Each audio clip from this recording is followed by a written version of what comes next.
네, 안녕하세요. 최준영입니다. 미국 트럼프 대통령이 47대 대통령으로 취임식을 가지고 이제 정식 대통령으로 이제 업무를 시작을 했습니다. 본인 입으로 예상했던 것처럼 많은 행정명령을 한꺼번에 쫙 펼쳐냈죠. 도대체 얼마나 많은 행정명령인지, 무슨 내용인지 여러분들께서 좀 궁금해하시는 것 같아가지고 오늘 한번 제가 좀 살펴봤습니다.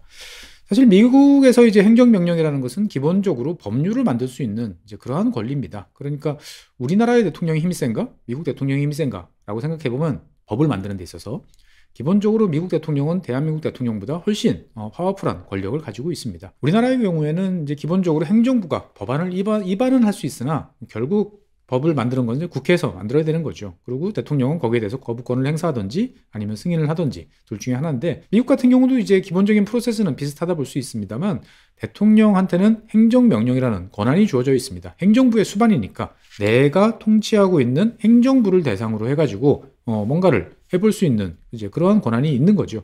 그러니까 우리나라 같은 경우도 이제 대한민국 대통령령이라는 것이 있어서 비슷한 것처럼 이제 보이긴 합니다만, 미국 같은 경우는 이제 이것이 훨씬 파워풀하다. 우리나라 같은 경우는 법률이 있고 그 밑에 대통령령이 있고, 대통령령이 힘을 받으려면 기본적으로 법률에서 위임을 해줘야 됩니다. 요거는 대통령으로 정하세요라고 해야 대통령령이 이제 유의미한 거죠. 그리고 우리나라의 대통령령은 어디까지 할 수 있는지도 법률에서 정해놓은 것을 눈치를 계속 봐야 됩니다. 그런데 그에 비해서 미국 행정명령은 그냥 법안이에요. 실제로 법률이에요. 대통령이 명령하면 그거대로 됩니다. 단지 제약 조건이 하나 있죠. 뭐냐면 예산에 관한 권한은 의회의 권한이기 때문에 행정명령을 했다라고 그래가지고 추가적으로 돈을 마음대로 끌어다 쓴다든지 이건 안 돼요. 그러니까 행정부 어차피 월급 받고 일하는 공무원들이잖아요. 이 공무원들한테 이런저런 일을 시키는 것은 행정명령으로 해서 얼마든지 가능해요. 그런데 여기에 대해서 뭔가 추가적인 예산이 투입되는 건 당연히 이제 의회 승인을 받아야 되는 거고, 만약에 행정명령이랑 그 다음에 의회랑 충돌을 하면 어떻게 되느냐? 의회가 행정명령을 무력화하는 법을 만들면 이것은 이제 무력화돼요. 근데 그 전까지는 유효하다라고 이제 보시면 되겠습니다. 그래서 미국에서 현재 트럼프 대통령이 하고 있는 이 행정명령을 알아보시는 가장 좋은 방법은 백악관 홈페이지에 들어가시면 됩니다. 백악관 홈페이지가 싹 바뀌었어요. 지금 화면에 보이시는 이 장면이 백악관 어제 홈페이지 모습인데 여러 번 바뀌었습니다. 하루에도. 처음에는 취임식 때는 축하 비행 하는 비행기 장면으로 동영상으로 쫙 앞화면에 깔리다가 지금은 이제 아메리카 이즈 백이라는 쪽으로 이제 바뀌었고, 아마 수시로 바뀔 것 같습니다. 그러다 보니까 이제 상당히 다이나믹하게 이제 변화하는 모습인데, 현재는 이제 대통령이 바뀌고 나니까 기존 건 당연히 없어졌고 새로 만드는 트럼프 대통령이 내린 행정명령 관련 사항들만 줄줄이 올라와 있습니다. 네, 앞에 서설이 좀 길었는데 앞쪽에 이야기들을 몇 가지 좀 해보죠. 일단 여러 가지 파트로 나눌 수 있습니다만 제일 트럼프 대통령의 행정명령 한 50개 정도 되는데요. 그 중에서 가장 이제 핵심적인 것은 불법 이민, 그 다음에 불법 체류자 강제 추방, 여기에 대한, 그리고 이제 국경 보호와 관련되어 있는 사항입니다. 그래서 이미그레이션 앤드 보더 쪽을 한번 살펴보면 그 중에 몇 가지 대표적인 것들이 있습니다. 첫 번째로 여러분들께서 좀 관심 가져주셔야 될 것은 미국 남부 국경, 당연히 이제 멕시코와의 접경 지역이죠. 여기에 대해서 국가 비상상태를 선포를 했습니다. 그러니까 이게 현재 상태, 국경이 제대로 지금 통제가 되지 않고 있으니까 대통령의 행정명령으로서 비상사태를 선포를 합니다. 그러면 이제 어떻게 할 수 있느냐? 이 행정명령에 따라 가지고 국경 장벽, 예전에 건설하다가 지금 이제 중단돼 있는 이제 그런 경우들이 많은데, 이 국경 장벽 건설에 대해서 이제 연방 자금을 지원한다든지 시행하는 것을 이제 가능하도록 하는 이제 그러한 상황입니다. 여기에 대해서는 예전에 이제 그 여러 가지로 해놨던 법들이 일단 홀드된 상태이기 때문에 이걸 되살리는 이제 그러한 측면으로 간다라고 보시면 되겠고요. 그렇기 때문에 의회 승인이 별도로 없이 계속적으로 내가 다시 살려서 그냥 가면 된다라는 것들인 거죠. 그러니까 장벽 건설에 대해서 이제 가속화되는 작업을 할 수 있도록 그렇게 만들어 놓은 거고요. 실제로 이제 이 행정명령에서 가장 유의해서 보셔야 될 것은 뭐냐면은 국경에서 이루어지는 여러 가지 이제 작전들을 이제 앞으로 해야 될 텐데, 이것들을 종합적으로 그리고 효과적으로 진행하기 위해서 제가 지난번에 한번 말씀드린 것처럼 반란법, 인서렉션 액트라는 것을 발동을 할 수 있도록 이게 과연 필요한 것인지, 필요하다면 어떤 식으로 하면 좋은 것인지에 대해서 적용 여부를 검토해라 라는 쪽으로 이제 명령을 내렸어요. 그러니까 일단은 지금 남부 국경에 대한 비상사태 선포한 거는 확정, 그 다음에 장벽 건설도 이제 다시 시작하는 것도 확정. 그 다음에 여차하면은 이제 반란법 같은 경우는 이제 상당히 이제 대통령한테 막강한 권한을 이제 부여를 해주는 건데, 필요시 이것을 쓰려면 내가 지금 뭘 해야 되는지, 무엇이 관건인지에 대해서 나한테 알려서 갖다 줘라 라는 쪽 내용까지 포함되어 있습니다. 그러니까 실제로 여차하면 반란법을 적용해서라도 강제 추방에 나서겠다 라고 이야기를 한 거고요. 그러면 이제 현재 지금 진행되고 있는 많은 사람들이 미국에 국경을 넘어와서 잡히면 나는 난민, 또는 나는 이제 망명을 신청합니다. 라는 식으로 해서 가는데 이 제도를 놔두면 당연히 안 되겠죠. 그러다 보니까 미국 난민 수용 프로그램을 다시 재조정한다라는 행정명령도 내렸습니다. 그러니까 지금 같은 경우는 국경을 넘어서 내가 난민, 망명 신청을 하면 다시 이거 판정이 될 때까지는 합법적으로 체류 자격을 갖게 되는데 이 프로그램에 대해서 2025년 1월 27일 12시 1분서부터 중단한다 라고 이야기를 합니다. 그러니까 행정부의 권한으로서 이 프로그램을 더 이상 진행시키지 않는다 라고 하는 거죠. 그럼 언제까지?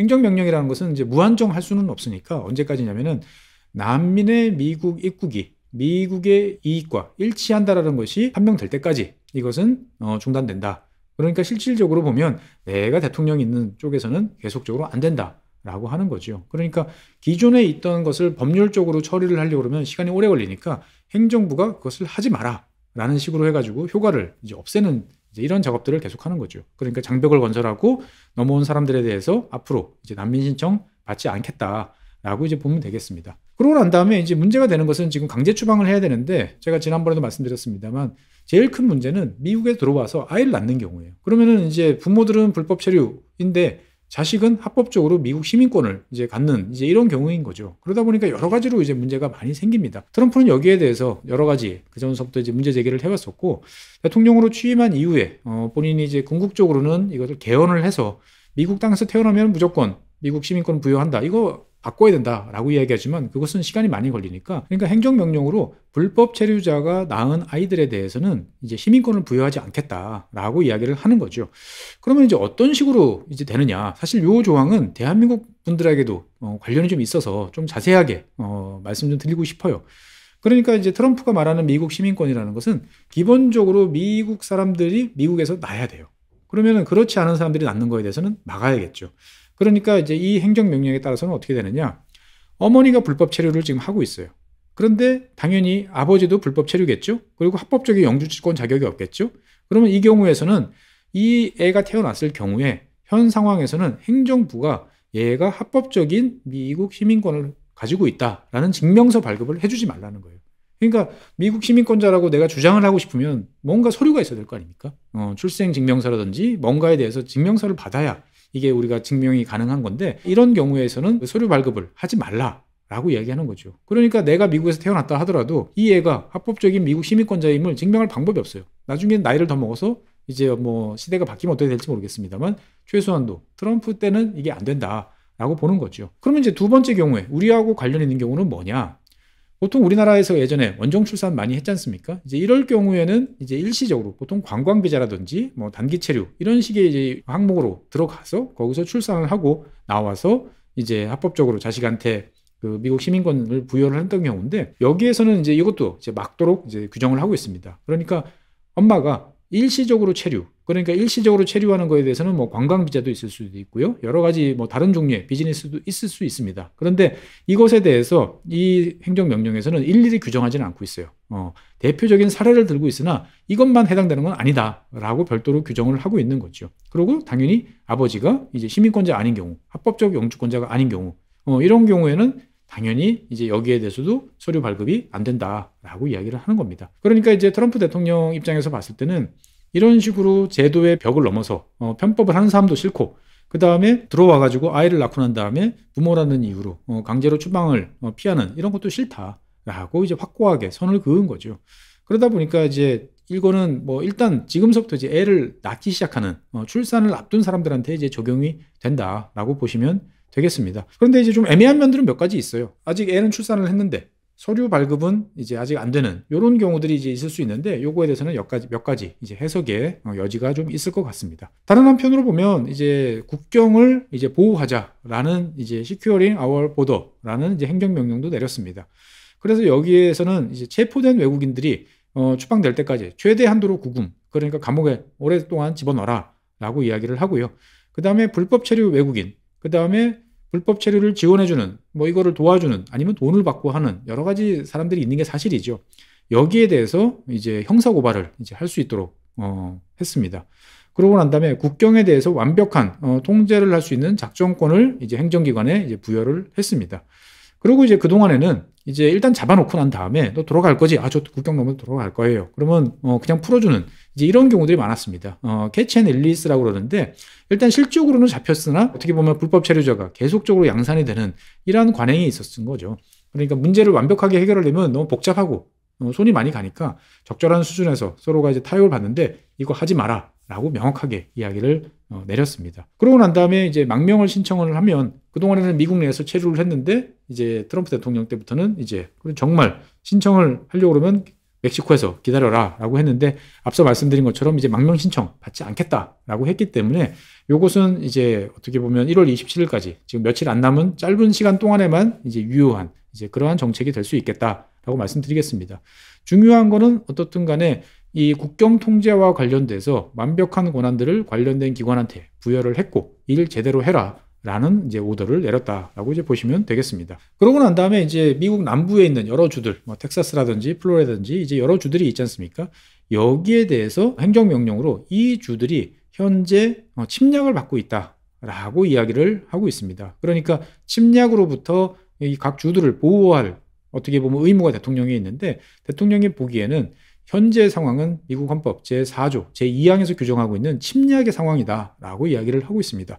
그러면서 남부 국경을 통한 이민 이거 전면적으로 차단할 수 있도록 지금 만들어 놓은 거죠. 그러니까 어떻든 간에 미국으로 들어오는 이민 여러 종류들이 있습니다만 남부 국경을 통해서 들어오는 것은 일체 차단이라고 보시면 되겠습니다. 그러니까 장벽도 건설하고 합법적으로 들어오는 사람들도 일단 남부에서는 이민은 안 된다라고 이제 바라보는 시각을 보여준 거죠. 그러니까 철저하게 벽을 더 쌓고 있다. 라고 이제 보시면 되겠습니다. 그러고 난 다음에 이제 사실 이런 작업을 하려고 그러면 많은 인력들이 투입이 돼야 되고 사람들을 찾아내고 추방하고 그 다음에 몰래 들어오는 사람들을 잡아내고 하는 여러 가지 활동들을 해야 되는데 이것들이 현재 이제 IC라고 하는 이 기관에서만 다 할 수 있느냐? 안 됩니다. 그러니까 트럼프 대통령은 자신이 여러 번 이야기했던 것처럼 이제 군을 동원해야 된다라고 생각을 했는데 군이 국내 문제에 들어오려면 명확하게 기준이 있어야 되는 거죠. 그래서 이제 Clarifying Military Role이라고 해가지고 일단 국경 보호를 하기 위해서 영토의 통합을 보호하기 위해서 군이 역할을 해야 되는 것을 명확히 하는 행정명령을 내렸어요. 즉 영토 보호의 임무가 군한테는 있다라고 해서 명확히 선언을 했고요. 그러면 어느 군이 해야 되느냐? 해병대가 해야 되느냐? 뭐 육군이 해야 되느냐? 북부사령부라고 있습니다. 이 북부사령부가 불법 대량이주, 마약 거래, 인신매매 등 범죄 활동을 포함한 침략 활동 격퇴를 위해서 국경 봉쇄 등의 임무를 할 수 있도록 권한을 부여를 했어요. 그리고 난 다음에 이제 이 행정명령에서 정한 기간 내까지 나한테 어떻게 할 건지, 무엇을 어떻게 할 것인지에 대해서 갖고 와라 라고 명령을 내린 거죠. 그러니까 군을 동원해서 현재 침략 상황을, 침략자를 격퇴를 해야 되지 않습니까? 그러면 나한테 60일 또는 90일 내로 어떻게 할 건지를 갖고 와라 라고 행정명령을 이제 내린 겁니다. 그러니까 이제 미국 안에서 국경보호라는 명분으로 군을 투입하는 행정명령을 내렸다라고 보시면 되겠습니다. 그러니까 이제 이미 들어와 있는 사람들을 습격을 해가지고 찾아내서 돌려보내는 것은 지난 시간에 말씀드린 것처럼 이제 IC라고 하는 그 기관이 주로 활동을 할 것이고요.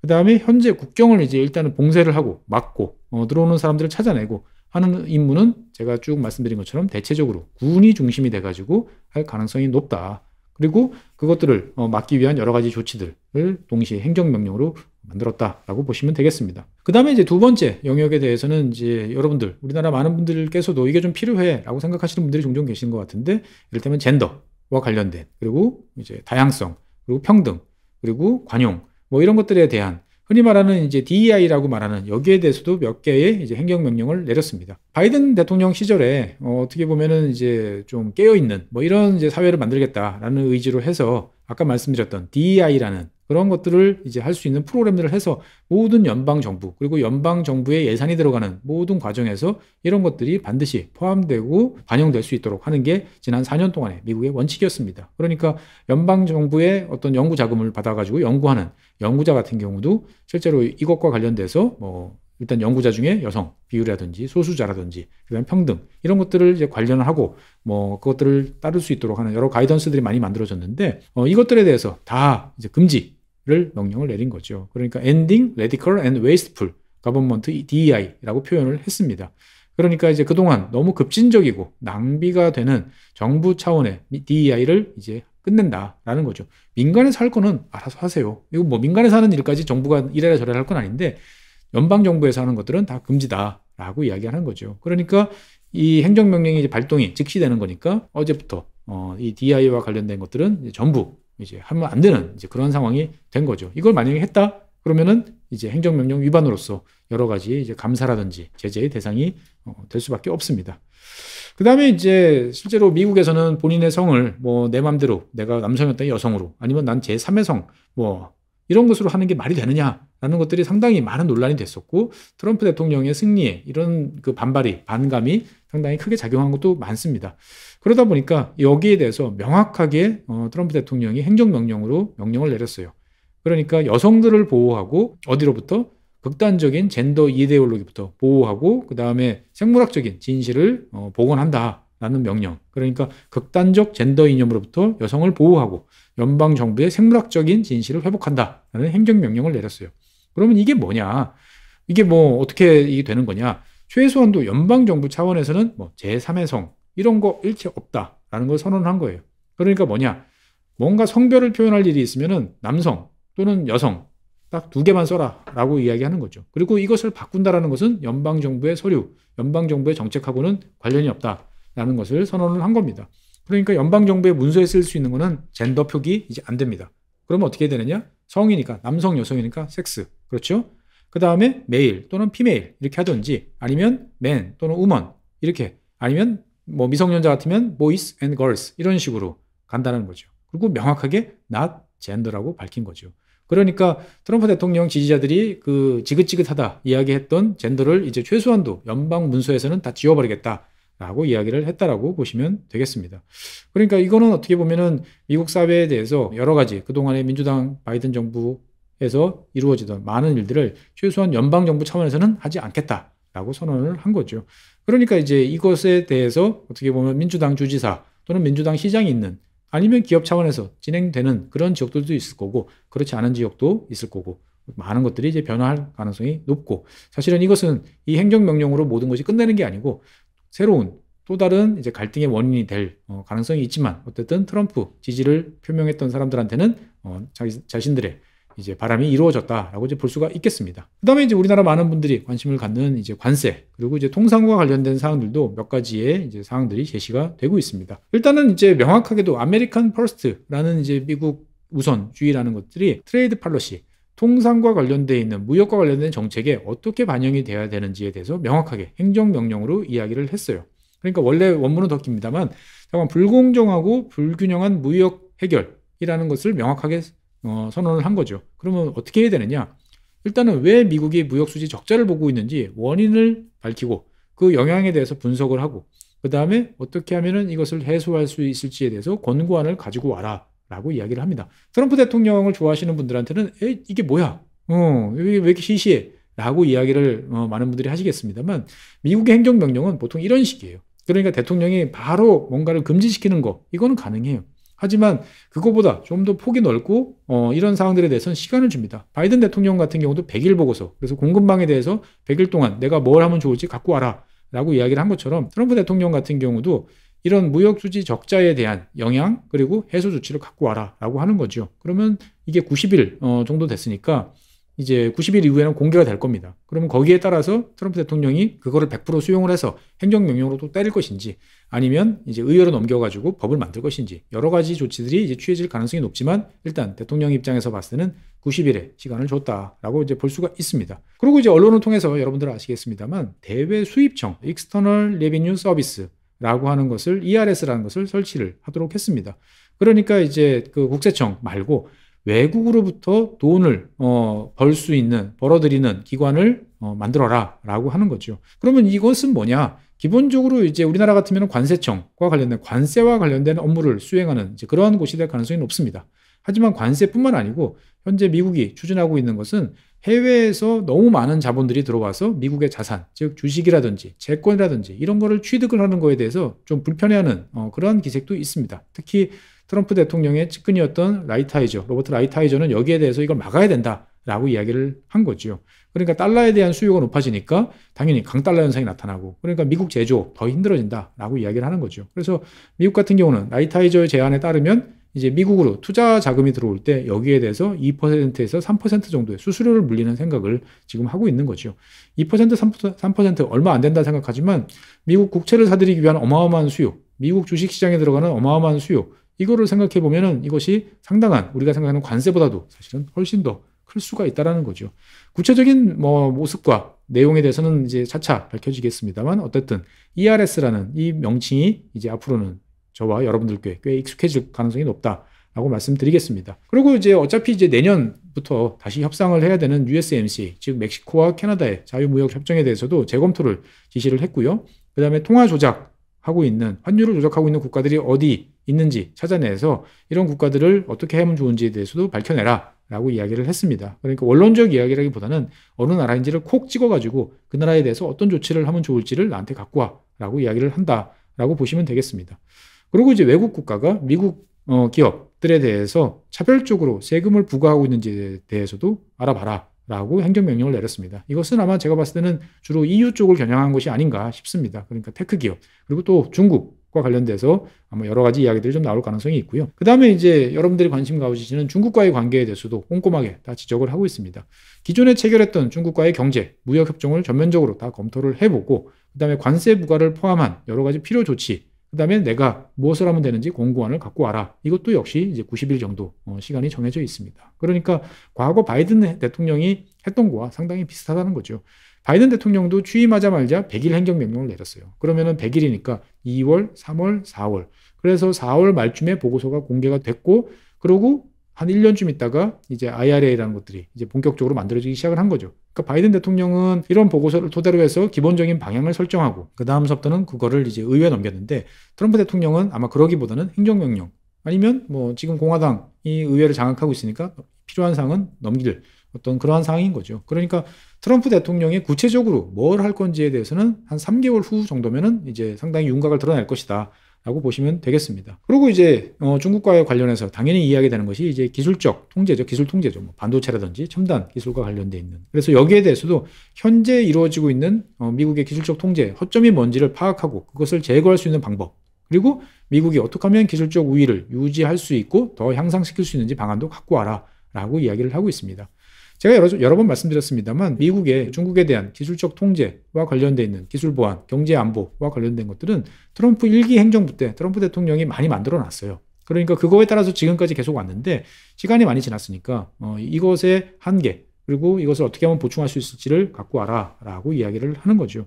그러니까 상당히 타이트한 이제 국면이 전개될 가능성이 높다라고 보시면 되겠습니다. 그러니까 아메리칸 퍼스트라고 하는 이런 것들이 통상과 관련된 정책에서 어떻게 영향을 미치는지는 앞으로 한 90일, 100일 정도면은 많은 것들이 가닥을 잡을 것 같다라고 말씀드리겠습니다. 그리고 이제 트럼프가 이야기했던 여러 공약 중에 핵심 중에 하나가 이제 딥스테이트를 때려 부수겠다라는 거죠. 딥스테이트라는 것은 이제 연방 공무원들이, 직업 공무원들이 국민이 선출한 대통령 머리 위에서 이래라 저래라 하는 이거 자체가 이제 국가를 이제 망하는 길로 갖고 있다. 나는 그래서 이것을 국가 안에 국가를 부숴버리겠다라고 이야기를 하는 거죠. 주로 연방 공무원과 관련된 이야기입니다. 여러 가지 이야기를 했는데 일단은 이제 여러분들이 아시는 도지, 이제 일론 머스크가 설립한 거죠. 이것을 이제 구체적으로 실제로 어떻게 하면 어떻게 만드는지를 행정명령으로 구체화를 했습니다. 원래 미국 정부 안에는 유나이티드 스테이츠 디지털 서비스, 즉 디지털과 관련되어 있는 서비스를 담당하는 기관이 있어요.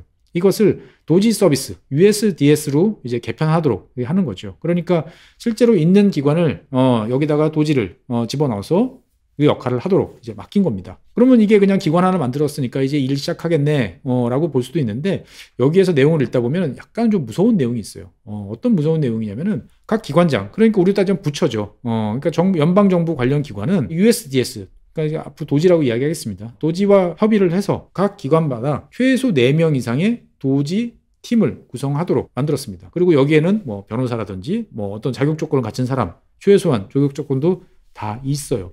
그럼 이게 무슨 말이냐? 중국 공산당이 이제 민간 기업들에 대해서까지 이런 걸 요구하잖아요. 그러니까 이제 이사회라든지 이런 데 대해서 당원들이 들어가서 뭔가 활동을 할 수 있도록 보장해라 라고 이야기하는 것처럼 민간 기업은 아니지만 정부에 대해서 트럼프 대통령의 뜻에 따르는 이 도지 사람들이 어떻게 보면은 옛날 소련식으로 따지면 정치위원이죠. 정치위원 같은 포지션으로 가서 그 정부에서 하는 일을 들여다보고 이피션시, 효율성을 높일 수 있도록 해라 라고 이야기하는 거죠. 이게 약간 중국화되는 건가? 뭐 이런 생각도 좀 듭니다만 어쨌든 이것은 그 시한이 있어요. 그러니까 예전에 제가 일론 머스크 이야기할 때 말씀드렸습니다만 2026년 7월 4일까지입니다. 미국 독립선언 250주년이 되는 날까지 자관 결과를 내도록 일단은 정해놨어요. 물론 이제 더 할 수도 있겠습니다만 트럼프 대통령 생각에 2년 안에 결과를 내지 못하면 이건 못하는 일이다 라고 생각을 하는 것 같습니다. 이게 어떤 식으로 될지는 이제 좀 지켜봐야 될 것 같고요. 그 다음에 이제 대외 원조와 관련돼서도 트럼프 대통령은 되게 이제 비판적이었어요. 그러니까 미국의 뜻에 반하는, 어떻게 보면 테러리스트를 미국의 원조를 통해서 그 사람들 먹여주고 재워주고 입혀주는 게 말이 되느냐, 이런 이야기를 몇 번 했는데 그거에 대해서 명확하게 이야기를 했습니다. 미국 대외 원조를 재평가하고 재조정해라 라는 행정명령을 내렸습니다. 그리고 뭐 여러 가지 이야기가 있습니다만 핵심적인 건 뭐냐, 앞으로 미국의 대외 원조는 미국 대통령의 외교 정책과 정확하게 일치하는 방식으로만 지출이 돼야 된다라고 오더를 내린 거죠. 그러니까 미국의 대외 원조 기관인 USAID가 자기들 자체적인 판단으로 이제 더 이상 하는 거 용납 안 하겠다라고 이야기하는 거죠. 그러니까 모든 대외 원조는 미국 대통령의 대외 정책과 일맥상통해야 된다, 싱크로를 맞춰야 된다. 라는 것을 명확하게 했다라고 말씀드리겠습니다. 그러고 난 다음에 이제 또 이야기됐던 것은 이제 미국 연방정부의 무기화를 종식한다. 이게 무슨 말이냐면은 바이든 대통령 시절에 미국 검찰을 비롯한 많은 미국 연방 행정기관들이 미국 사람들을, 미국 국민들을 고소하거나 잡아놓거나 하는 일들을 많이 했는데 이거 다 금지시킨다라고 하는 거죠. 그러니까 지난 4년 동안 검찰을 포함한 권력기관들이 정치적 반대자들을 탄압하는 데 앞장서 왔다. 즉 웨퍼나이즈, 무기화됐다라는 거죠. 특정 정파에 따라서.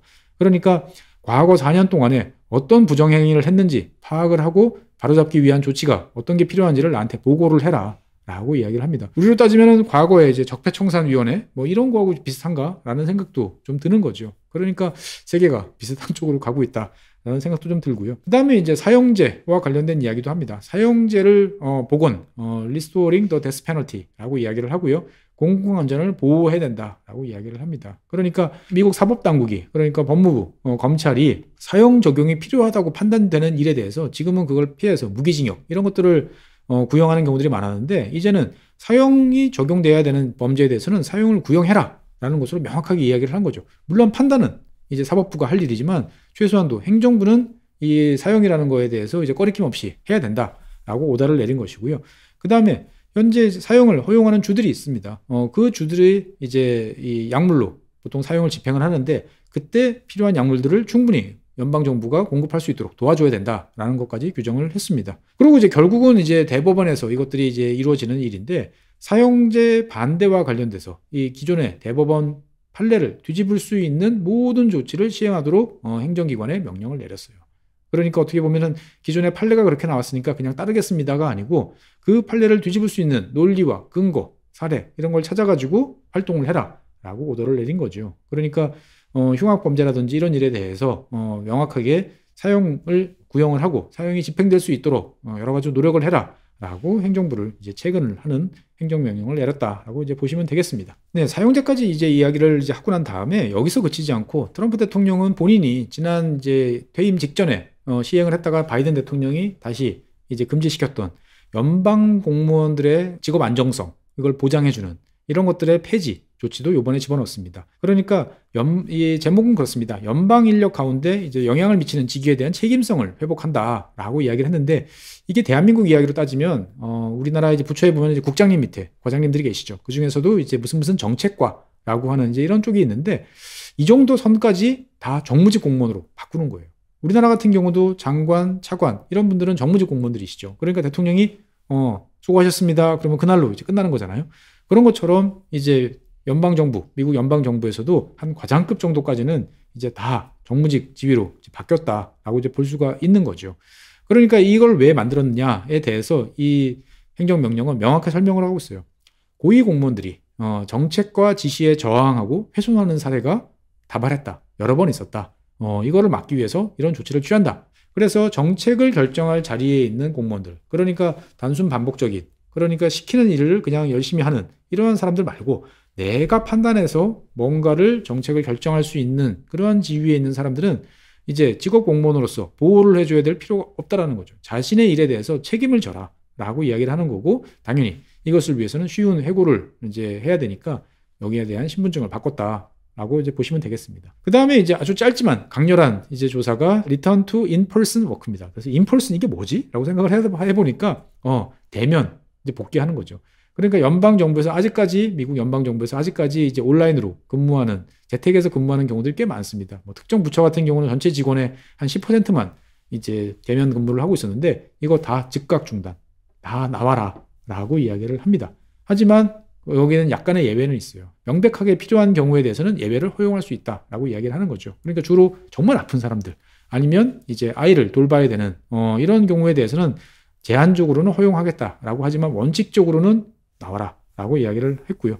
그 다음에 이제 지금 도지나 이런 기관을 만들어서 연방 공무원들을 대대적으로 뭐 3분의 1 뭐 이런 이야기가 나오는데 해고를 하려니까 추가로도 지금 고용을 하면 안 되겠죠. 그래서 고용 동결 조치도 같이 내립니다. 하이어링 프리즈죠. 그래서 유일하게 앞으로 지금 당분간 새로 신규 채용을 할 수 있는 공무원 영역은 군, 그 다음에 이민법 집행과 관련되어 있는 부처, 국가안보, 요기와 관련되어 있는 부처를 제외하고 나면 나머지 부처들은 다 추가적인 고용 동결이라고 이야기를 하고요.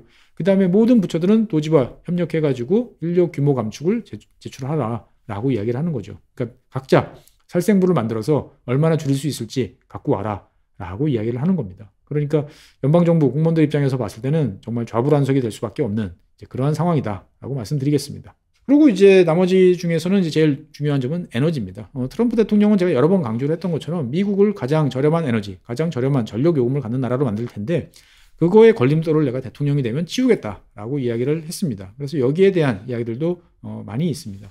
일단은 여기에서도 비상사태를 선언했어요. 그러니까 국가 에너지 비상사태라고 지금 현 상황을 선언을 했습니다.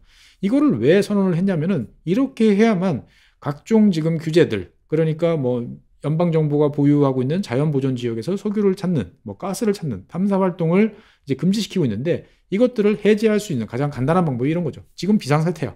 비상사태가 됐으니까 기존의 여러 제약 조건들을 절차를 거치지 않고도 대통령이 일방적으로 풀 수 있어 라고 이야기를 하는 거죠. 그러니까 에너지과 관련돼서는 일단 계엄령을 선포했다라고 이제 볼 수도 있습니다. 그러고 난 다음에 단순히 그냥 더 많은 에너지를 찾자 이런 게 아니고 저렴하고 안정적인 국내 에너지 공급이 경제 안보의 기본 요건이다라는 점을 행정명령을 통해서 분명하게 오다를 내렸습니다. 저는 이걸 보면서 이게 정말 대한민국에서 필요한 사항인데 라는 생각이 든 거죠. 그러니까 저렴하고 안전한 에너지 공급, 이런 것은 사실 대한민국이 그동안 되게 잘해왔던 일인데 이게 요즘에 많이 흔들리고 있는 이런 상황인데 미국에서 이런 건 좀 배워야 되지 않을까라고 생각이 들고요. 여기에 대해서는 트럼프 대통령이 어떻게 보면은 미래는 AI에 있다라는 점을 강조하고 있다라는 점을 제가 여러 번 말씀드렸는데 다시 한번 강조가 됐어요. 미국이 기술 혁신에 있어서 최전선에 설 수 있는 능력은 안정적인 에너지 공급, 그리고 국가 전력망의 무결성, 그러니까 안정적으로 전력을 공급을 하고 그 다음에 그것들이 잘 전달될 수 있도록 송전망이 잘 확보돼야 된다. 그러니까 어떻게 보면 국가 전력망의 무결성이라는 표현까지 써가면서 이 국가 전력망에 대해서 연방정부가 챙겨라 라고 이야기를 하는 거죠. 그러면서 이제 미국에 잠재되어 있는 하지만 활용되지 않고 있는 에너지원 개발을 위해서 어떤 권한을 행사할 수 있는지를 다 조사해서 갖고 오고 그것을 행사할 수 있는 방법까지 갖고 와라 라고 이야기를 하는 거죠. 그러니까 미국 내에 있는 모든 에너지 자원을 총동원할 수 있는 그 여러 가지 방안들을 앞으로 4년 내내 진행할 가능성이 높습니다. 마찬가지로 이걸 더 구체화하기 위해서 이제 Unleashing American Energy, 그동안 미국의 에너지 개발을 옥죄고 있던, 묶어놓고 있던 것을 다 이제 푸는 이런 행정명령도 같이 내렸습니다. 이게 이제 우리나라하고 연관이 좀 많이 되는 거죠. 그래서 이것을 보면 정부 소유 토지, 바다, 그 다음에 특히 이제 멀리 있는 대륙붕에서의 에너지 탐사, 생산 이런 것을 강화해라라고 이야기를 하는데 이 외측 대륙붕이라고 이제 좀 어렵게 번역을 제가 했습니다만 이것이 상징하는 지역들이 몇 군데 있어요. 그러니까 이제 뭐 알래스카 주변 지역도 있고 그다음에 북극과 관련돼 있는 이런 지역들도 포함이 돼 있다 보니까 극지와 관련돼 있는 여러 가지 미국의 활동이 이제 강화될 가능성이 높다. 그리고 단순히 여기서는 이제 에너지만 이야기한 것이 아니고 에너지와 관련돼 있는 폭넓은 광물 자원, 즉 이제 히토류를 포함한 어떻게 보면 녹색 산업과 관련돼 있는 여기에 대해서도 이야기를 합니다.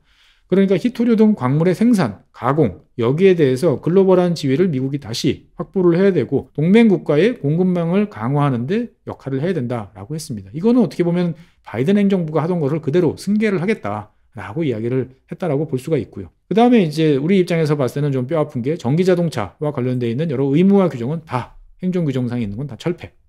그 다음에 이 자동차는 괜찮고 저 자동차는 나쁘고 하는 이런 차별적인 조치도 다 폐지. 즉 그냥 휘발유차 타고 싶으면 휘발유차, 전기차 타고 싶으면 전기차 그냥 알아서 하세요. 정부가 나서서 이래라 저래라, 여기에 대해서는 보조금, 여기에 대해서는 페널티, 이거 다 없애는 이런 쪽으로 갔다라고 이제 보시면 되겠습니다. 그리고 이제 휘발유 자동차 판매를 이제 제한하는 제도도 조치도 다 금지했다라고 보시면 되겠습니다. 네, 지금까지 이제 뭐 에너지 측면까지 여러 가지 사항들에 대해서 이야기를 쭉 해드렸습니다. 보시면 어떤가요? 트럼프가 그동안 해야겠다라는 사항들을 이제 다 이제 행정명령으로 일단은 했고요. 제가 여러 번 강조했습니다만 행정명령은 그 즉시 시행되는 것도 있습니다만 이 많은 내용들은 시간을 주고 90일, 60일 그동안에 내가 뭘 해야 되는지에 대해서 갖고 와라 라는 내용들이 많습니다. 그러니까 행정명령은 이것으로 끝인 게 아니고 이제 시작인 거죠. 그러니까 앞으로 여러분들은 최소한 100일에서 120일 정도 동안은 미국에서 어떤 일이 벌어지고 있고 그 다음에 각 부처가 어떠한 조치들에 대해서 이야기를 하는지를 면밀히 검토해야 할 필요가 있다라는 말씀 꼭 드리고 싶습니다. 미국이란 나라는 선진국이잖아요. 그러니까 모든 대부분의 서류들은 공개가 돼요. 특히나 이런 행정명령으로 공개적인 행정명령으로 발표되는 사항들은 정부 홈페이지 어딘가는 다 있어요. 그것들을 빨리 보고 우리가 미국의 생각을 빨리빨리 파악하는 것이 매우 중요하다라는 말씀을 꼭 드리고 싶어요. 제가 이런 말씀 드리는 이유는 과거에 바이든 대통령의 100일 보고서를 우리가 간과하다가 나중에 허둥지둥 하느라고 큰 비용을 치렀습니다. 그런 것처럼 이번에도 그러지 않기 위해서는 미국 정치인들과 만나는 것도 중요하지만 미국 연방정부가 일을 해야 됩니다. 행정명령이 떨어졌으니까. 그 결과가 어떤 것이 나올지에 대해서 예의주시하고 있다가 면밀히 검토하고 우리가 어떻게 대응할지를 파악하는 것이 제일 좋은 방법이 아닐까 싶습니다. 네, 오늘은 미국 백악관에서 홈페이지에서 지금 쏟아내고 있는 행정명령과 관련돼서 주요한 내용을 설명을 해드리는 그러한 자리를 가졌습니다. 궁금하신 사항들 있으면 댓글로 남겨주시면 다음번에 한번 몰아가지고 다시 한번 답을 드리는 그런 기회도 가져볼까 합니다. 네, 오늘 준비한 사항은 여기까지고요. 다음 시간에 새로운 내용으로 여러분들 찾아뵙겠습니다. 감사합니다. 작고 잡다한 지식이라도 그것들을 절대 무시하지 마라. 나는 그건 되게 긍정적이고 그런 지식들을 연결해서 말 그대로 위즈덤이잖아요. 정말 현명해지고 뭔가 남들하고는 좀 차별화된 그러한 관점 그리고 그러한 비전. 책을 사랑하고 배움을 마다하지 않는 당신을 위한 곳. 3프로와 교보문고가 만나 위즈덤 칼리지 시즌2로 새롭게 출발합니다. 투자와 경제, 국제, 심리, 예술, 테크, 도시, 과학, 창의, 그리고 미래. 삶의 격을 높이는 9가지 지혜를 함께 나눕니다. 위즈덤 칼리지 시즌2. 영상 아래 링크를 클릭하시면 자세한 내용을 확인하실 수 있습니다.